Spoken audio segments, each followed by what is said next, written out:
और सभी विद्यार्थी यहाँ पर अच्छा बनने के लिए आते हैं। आपके जो पेरेंट्स है वो ये सोच करके विद्यालय भेजते हैं कि मेरा बच्चा टैलेंट बनेगा, अच्छा बनेगा, गुणवान बनेगा। शिक्षा के साथ चरित्र जरूरी है, शिक्षा के साथ संस्कार जरूरी है।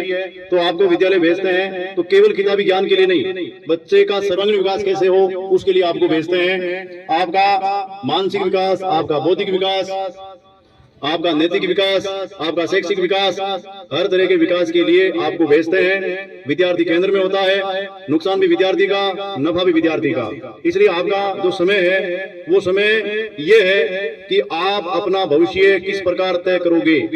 बनने और बिगड़ने का समय भी यही है। स्कूल का काम है आपके लिए पूरी व्यवस्था करना, स्कूल की जो जिम्मेदारी है उसको पूरा करना। लेकिन आपकी जो जिम्मेदारी आप पूरा करोगे तो स्कूल की जिम्मेदारी आपके लिए फायदेमंद होगी, वो काम में आएगी, उनका महत्व है।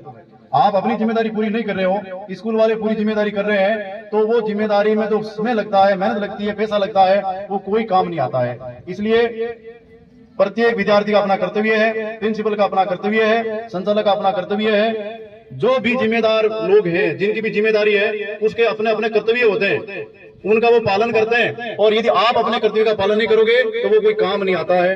मेरा मानना है कि आपको ड्रेस के लिए बोले, आपको बालों के लिए बोले, आपको नाखून के लिए बोले, आपको सही समय पे आने के लिए बोले, आपको कॉपी किताब के लिए बोले, तो ये बोलना अच्छी बात नहीं है। ये काम तो आपको खुद को ही कर लेना चाहिए। आप विद्यार्थी हो, पता है ड्रेस पहन के आनी है, बाल बड़े हैं तो कटवाना है, नाखून भी काटने हैं, समय पे विद्यालय आना है। और क्लास में बैठने के बाद थोड़ी आश्चर्य की बात है कि आपकी अपनी ड्यूटी है कि क्लास में सर पढ़ा रहे हैं तो आपकी पूरी जिम्मेदारी है, आपका परम कर्तव्य है कि सर की बात को सुना जाए।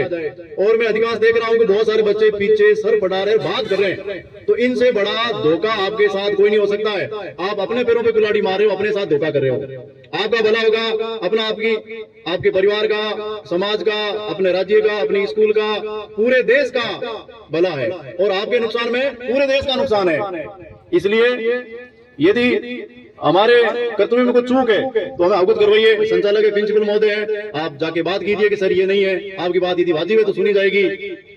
तो एक तो सीढ़ियों के अंदर देख रहे हैं, जैसे सुबह आप आते हो तो आपका परम कर्तव्य है कि बस से उतरते ही सीधे क्लासों में, समय ज्यादा हो गया है तो नित्य स्थान पे बैग धर के प्रार्थना में आना होता है। प्रार्थना में आने के लिए कहा नहीं जाता है, और प्रार्थना में आने के बाद में सबको पता है कि लाइन सीधी बनानी है तो बनानी है, ये आपको पता है, ठीक है। सर देखेंगे हाँ लाइन सीधी है कि नहीं है। प्रार्थना आप अपने लिए कर रहे हो, ये आपके लिए, आपके सुधार के लिए परमात्मा से प्रार्थना करते हैं हमें अच्छा बनाए। फिर यहाँ से आपको भेजते हैं तो आप सीढ़ी में धक्का मुक्की करते हो, बेटा नहीं करनी है। सीढ़ियां हैं चलने के लिए, चढ़ने के लिए, उतरने के लिए। आराम से जाइए, छोटे बच्चे उसका सहयोग कीजिए। और ये जो भी बरामदा है, सीढ़ियां चलने के लिए, खड़ा रहने के लिए नहीं है। प्रार्थना का समय हो जाता है, घंटी लग जाती है तो बहुत सारे विद्यार्थी क्या करते हैं, वहां खड़े रहते हैं, फिर सर डांट फटकार लगाते हैं, कहते तो बातें नीचे। तो ये छोटी छोटी बातें आपके जीवन में खूब काम आएगी, आपको आगे ले जाएगी। इनके लिए कहना नहीं पड़े, खुद को पता है कि अपने को कब क्या करना है। तो सब पढ़ाई कीजिए। और अभी भी क्लासों में हाल देखा गया है कि बच्चों के पास अपनी बुक नहीं है। सोचने की बात है, चिंता की बात है।